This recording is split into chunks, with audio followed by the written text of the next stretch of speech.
रब जी बारगाह में सिफारिश कंदुस अव्वलीन आखिरीन जो शाफी ऐं सिफारशी तो जो मुझो महबूब मोहम्मद आहे।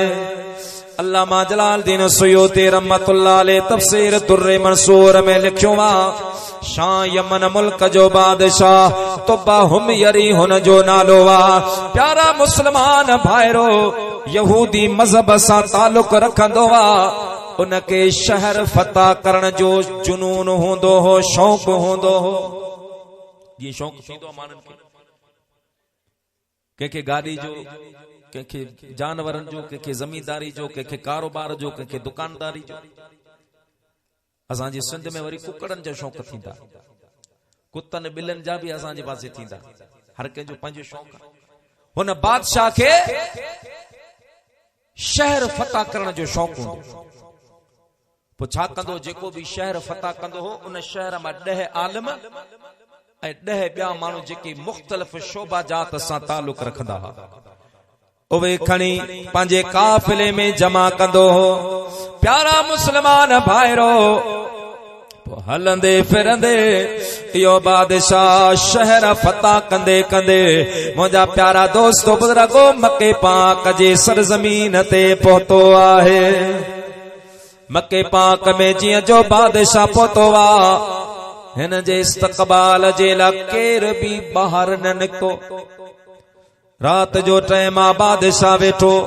मुंहिंजा दोस्तो बुज़ुर्गो सोचण वेही रहियो। वज़ीर आज़म के घुराई, चई वज़ीर हिन मानन के मुझे ताकत जी खबर नाहे छा, मुझे पावर जी खबर नाहे छा, इन के इया मालूमात नाहे छा मां पंहिंजी ते अची करे जमीन हिन जे ला तपाए सघां तो। वो वज़ीर चवण लॻो बादशाह ये मक्के जा रहाको आहिन, हिन वटि हिकु खाना ए खुदा आहे जेके हिये बैतुल्लाह काबतुल्लाह चवंदा आहिन ऐं हिये काबे जा मुजावर आहिन, काबे जा खिदमत गुजार आहिन। दुनिया हिनन जी सलामी आहे, ये कंहिंजी गर्ज कान कढंदा आहिन। ई काबो आहे उन्हनि जी इबादत जो मरकज़ आहे। बादशाह चयो ठीकु आहे। रात जो बादशाह वेठो, अचानक उन जे नक मां, वात मां, कनन मां बदबूदार पानी निकरण शुरू थियो।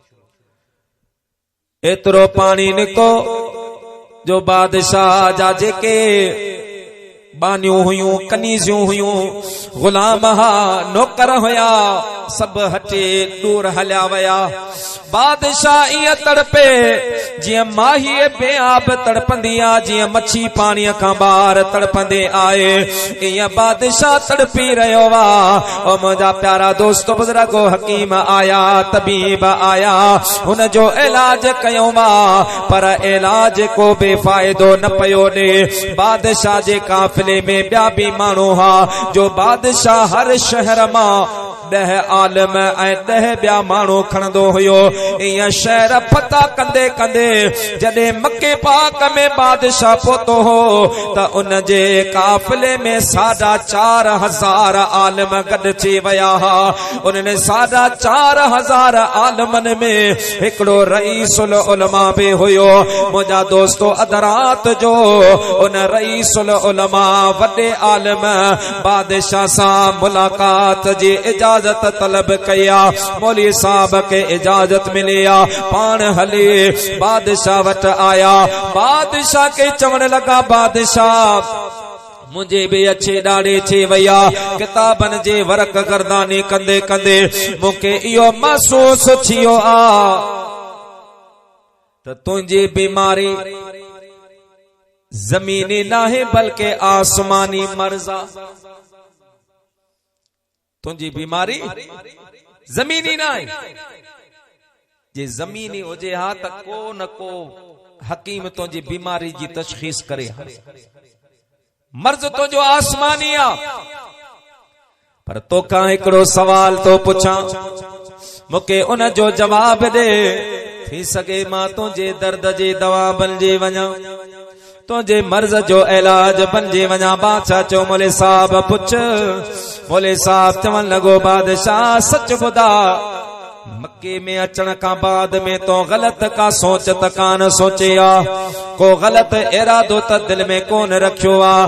बादशाह चवण लगो हाँ मोले साहब जडे मक्के वारा मुझे इस्तकबाल जेला बाहर न निका तडे मां सोचो यो काबू मां किराए छड़िया इन जे मुजावरन के मां कत्ल कराया। वो आलिम सगोरो चवण लगो बादशाह इया ही गंदी सोच तुझे बीमारी जो सबबा तो के खबर होण खपे यो बैतुल्ला अल्लाह जो घर आहे इन ते तोखा अग्या कई ताकतवर आया पर फानोस बनकर जिसकी हिफाजत हवा करे वो शमा कौन बुझाए जिसे रोशन खुदा करे। बेटा ईसा फरमायो सर में पखी हिकड़ो मथस मारे लखा पर जे रब जी अथस रखा त सर में घुमे सर हो। सुभान अल्लाह। सर चाचा हाशिम पियो चए अवा इंतजार में आयो तो मौलवी करे तो जान छॾे आवाज को थकी पिया सो जोर सा चवे सुभान अल्लाह भला जो को न थको आ सो चवे सुभान अल्लाह। माशाअल्लाह। प्यारा दोस्तों आलम सगोर चयो बादशाह मुझी तो के सलाह इया है तो तू अल्लाह का माफी वठ पांजे गुनाह जो इकरार कर अल्लाह पाक का माफी वठ मुखे यकीन है अल्लाह करीम तो के माफ फरमा छे। बादशाह चयो ठीक है मौलवी साहब मां अल्लाह का माफी तो तलब करया। बादशाह सजदे में किरी पयो अल्लाह पाक का माफी जो तलबगार छुआ। प्यारा मुस्लमान भाईरो अञा थोड़ी देर मस गुजरिया बादशाह जो वो गंदो पानी बंद थी वयो बादशाह जा मर्ज खत्म थी वया बादशाह जा दर्द खत्म थी वया बादशाह जी बीमारी सेहतयाबी में तब्दील थी वई आहे। बादशाह चाक चंगो भलो चे उची बेही रहियो वा ऐं बादशाह ऐलान कयो वा त काबतुल्लाह शरीफ जे ला गिलाफ तैयार कयो वञे। 7 गिलाफ रेशम जा सब का पेरी तुबा हुमयरी बैतुल्लाह शरीफ ते विदा काबतुल्लाह ते रब तोखे मुखे बुन जी ज़ियारत नसीब फरमाए। आशिक तो फरमाए त काबतुल्लाह ते नजर पई दर्द सब थी व्या खत्म अमर अगिया जिया बचो रोए राज उतरू दे दिठम अमर अगिया जिया बचो रोए राज उतरू दे दिठम काबतुल्लाह ते नजर पई दर्द सब थी व्या खत्म अमर अगिया जिया बचो रोए राज उतरू दे दिठम अमर अगिया जिया बचो रोए राज उतरू दे दिठम मो सोचो त खलक खुटंदी पर लखन में प्या अचन मो सोचो त खलक खुटंदी पर लखन में प्या अचन मर्द मायो जवान पोड़ा बार गड घुम दे दिठम अमर अगिया जिया बचो रोए राज उतरू दे दिठम अमर अगिया जिया बचो रोए राज उतरू दे दिठम अण मुदाए ता अम्ब केला खलक खाए खूब पे छा बुधाया मां करीमन जो करम अमर अगिया जिया बचो रोए राज उतरू दे दिठम काबतुल्लाह ते नजर पई दर्द सब थी व्या खत्म अमर हाणे अगियां जीअं बचो रोए राज उतरुमदे ॾिठम पढ़ो सल्लल्लाहु अलैहि या रसूल अल्लाह वसल्लम अलैका या हबीब अल्लाह। प्यारा मुसलमान भाइरो तुबा हुमीरी बादशाह बैतुल्ला शरीफ ते 7 गिलाफ चारे अॻियां हलियो जेको हिन वक्त में तव्हां असांजे इश्क जो मरकज़ महवरा जेके मदीनतुल मुनव्वरा जे नाले सां याद कयो वेंदो वा उन ज़माने में इते हिकिड़ो खूह हूंदो हो ऐं ही वाक़ियो मदीने वारे साईं जे आमद खां 1000 साल अॻु जो के फरमान था त 700 साल अॻु जो बहरहाल यसरब जे नाले सां खूआ 2 घर हा खजूरनि जा बाग हा बादशाह हली उन जगह ते पहुतो शाम जो टाइम थी वियो बादशाह चयो हाणे ते पानी भी आ आराम हिते था करियो सुभाणे हलंदासीं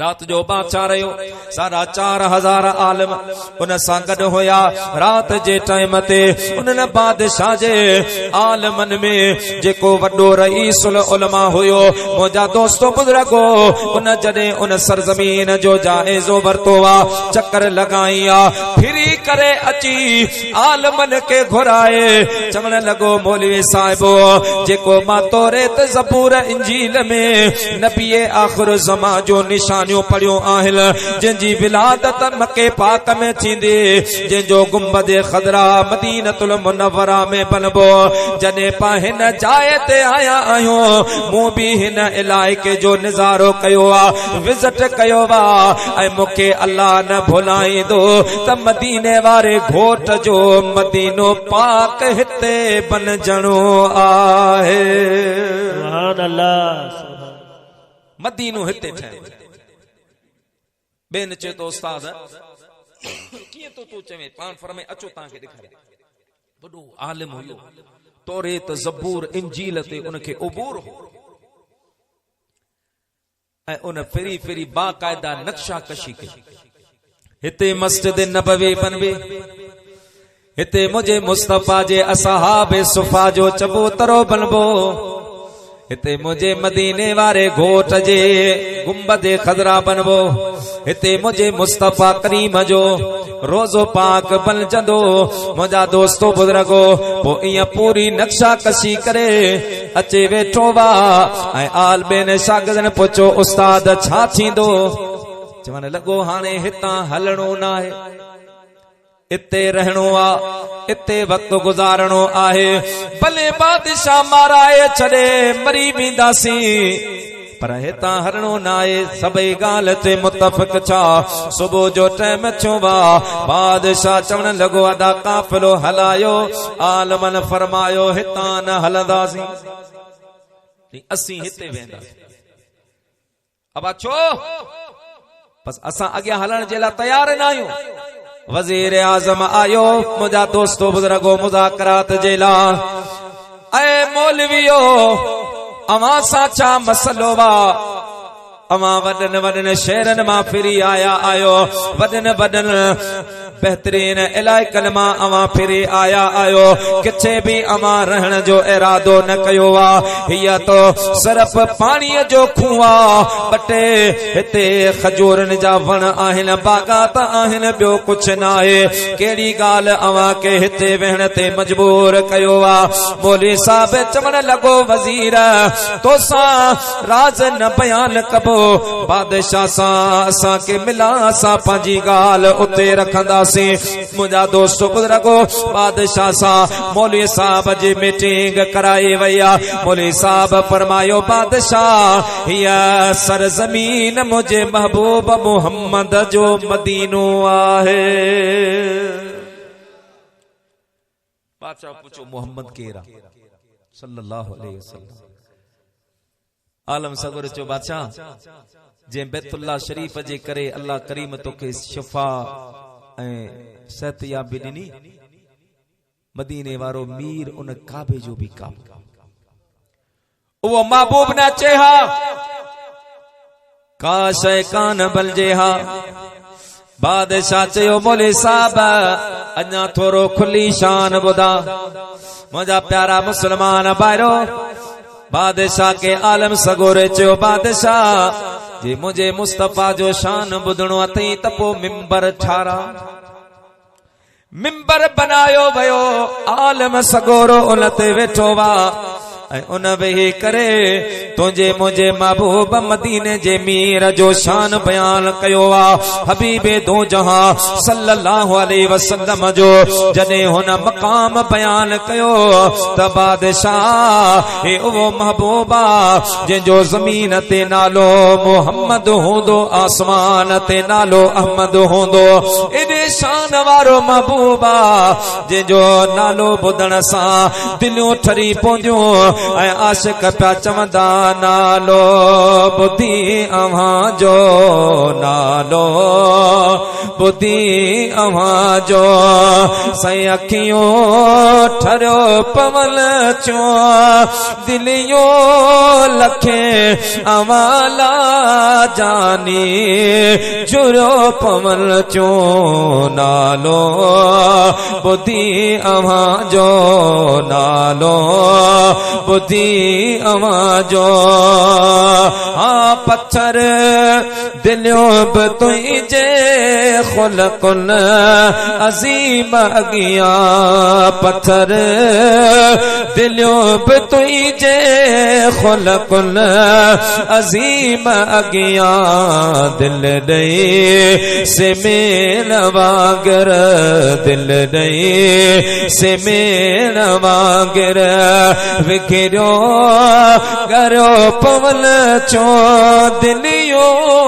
लखे अवाला जानी चुरो पवल चो नालो ॿुधी अव्हां जो नालो ॿुधी अव्हां जो पहची अव्हां जे अगियां विसरी वञे तो सभु कुछ पहची अव्हां जे अगियां विसरी वञे तो सब कुछ मजबूर से जे मोटल मजबूर से जे मोटल आफत क्यों मरो पवल चो दिलियो लखे अवाला जानी चुरो पवल चो नालो ॿुधी अव्हां जो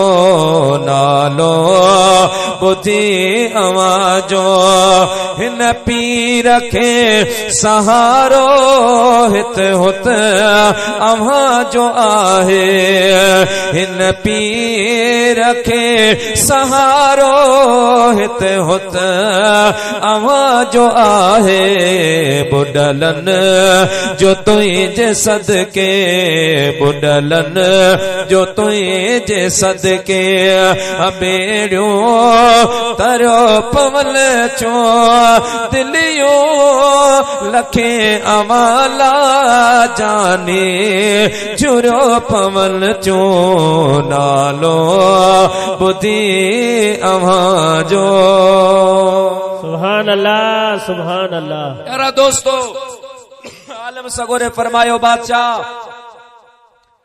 ही उन महबूब करीम जो मदीनो आ जिनजे नाले जे मथा माण्हू पंहिंजी जान कुर्बान कर। बादशाह जॾहिं महबूब जो शान ॿुधो तॾहिं चवण लॻो मौलवी साहब हाणे सरप अवान मां बि हिते विहां थो मां बि हिते वेही इंतजार करियां थो मन उहे ॾींहं अचल महबूब मूंखे बि मिले पवे अल्लाह उहे आण याने असां के ओॾहीं अल्लाह उहे आण याने असां के ओॾहीं ॾुखी ॾींहं गुज़रे तकीदे तिलकान पो जिन सां रूह रिहान से वाली करवे जड़ा। बादशाह हुकुम दिनो तो इन्हें 4,500 उलमान जा इते घर बनाया वजन आलमन जा घर बनाया वया। बादशाह जे काफिले में कारपेंटर भी हा, वाडा भी हा, राजा भी हा, मिस्त्री भी हा, इंजीनियर भी हा। प्यारा मुसलमान भाईरो 4,500 घर बनिया। इं समझो त मदीने पाक जो बुनियाद रखजी रहियो आहे। मदीने पाक जो बुनियाद रखियो वयो। साल खां बाद में जॾहिं उहे 4,500 घर बनजे तैयार थिया, बादशाह हुक्म ॾिनो त जेके भी कारपेंटर, राजा, मिस्त्री, इंजीनियर आहिनि उन्हनि खे मूं वटि आंदो वञे। मुंहिंजा दोस्तो बुज़ुर्गो सभई आया। बादशाह चवण लॻो हाणे अवां हिकिड़ो घर बनायो जंहिंमें कारपेंटरो तव्हां पंहिंजी कारीगरी, मिस्त्रियो तव्हां पंहिंजी मिस्त्रीगिरी ऐं इंजीनियरो अवां पंहिंजी इंजीनियरिंग इन में इस्तेमाल कयो, जीअं उहो घर काइनात जे घरनि खां हिकु अज़ीम घर बनजी पवे। मुंहिंजा दोस्तो बुज़ुर्गो इंजीनियर सोचण लगा बादशाह पंहिंजे लाइ घर बनाए तो। मुंहिंजा दोस्तो उन्हनि 4,500 घरनि जे विच में तमाम कारीगरनि जे कारीगरीअ जो शाकार वो घर बनियो वा। एड़ो त मुंहिंजा दोस्तो बुज़ुर्गो आलीशान उन ज़माने जे हिसाब सां आला का आला क़िस्म जा दरवाजा, आला का आला क़िस्म जूं खिड़कियूं उन में लगायूं वयो, आला का आला क़िस्म जो फर्नीचर लगायो वयो। जॾहिं घर तैयार थियो आहे ऐं उन खे तालो लगाए बादशाह चाबी पंहिंजे हथ में रखी आहे।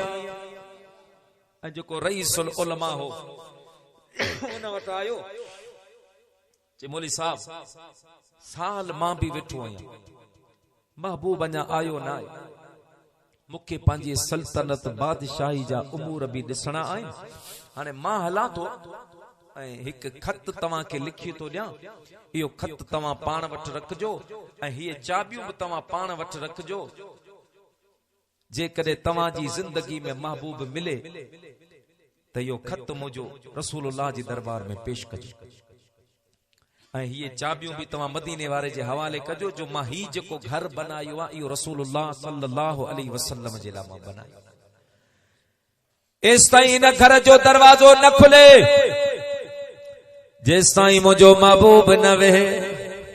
प्यारा दोस्तो पो बादशाह चवण लॻो मौली साहब अगर तुंहिंजी ज़िंदगीअ में महबूब अचे त ठीक आ, अगर तुंहिंजी ज़िंदगीअ में न अचे त तूं पंहिंजे औलाद खे वसियत कज।